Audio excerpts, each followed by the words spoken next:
All right, let's just try this before I start. Okay, we're okay for that. Almost just about 1 minute shy of an hour into this radio show. I'll tell you what I mean here in a minute. Let me tell you, folks, I'm really annoyed.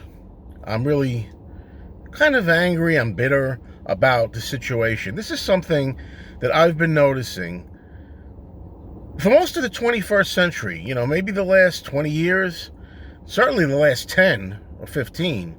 And that's the fact that, although a lot of people would deny it, John Lennon is marginalized these days in favor of Paul and in favor of the other Beatles. Now, case in point, this morning on a Sunday, I'm taking a long ride where I go sometimes on Sunday mornings with my girlfriend.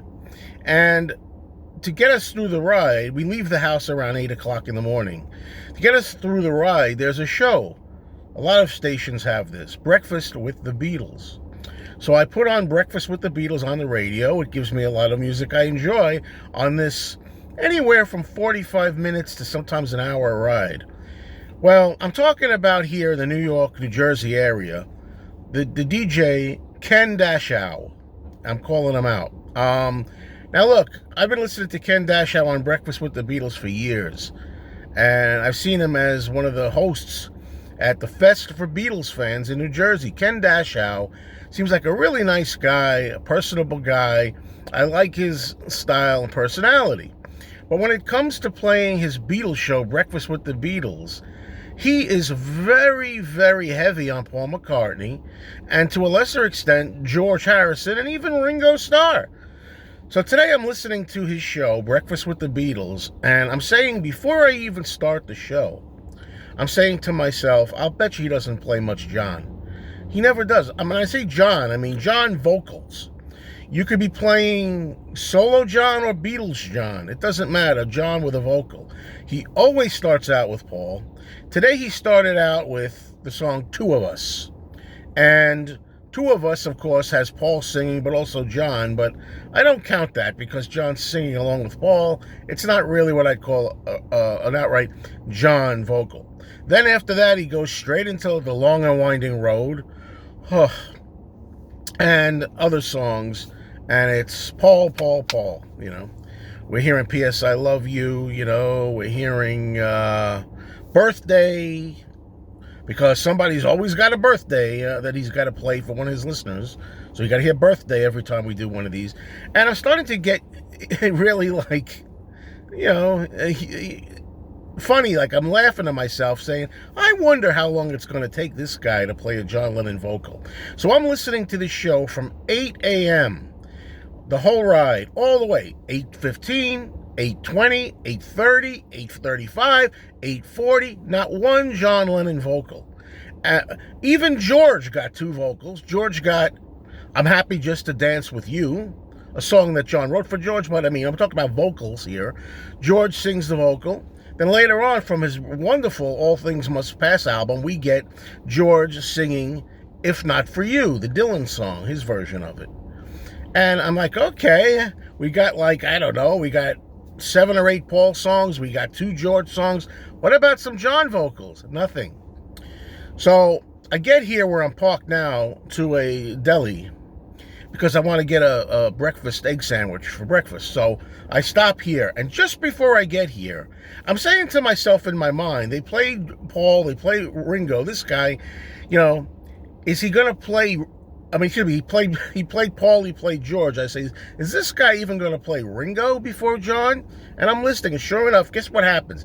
Just as I'm about to pull up here, he says, hey, did everybody get the brand new Revolver? The new Revolver album? The new Revolver album is so good. I love the new Revolver. It has so many great bonus tracks on it. And one of the best things on here is Yellow Submarine.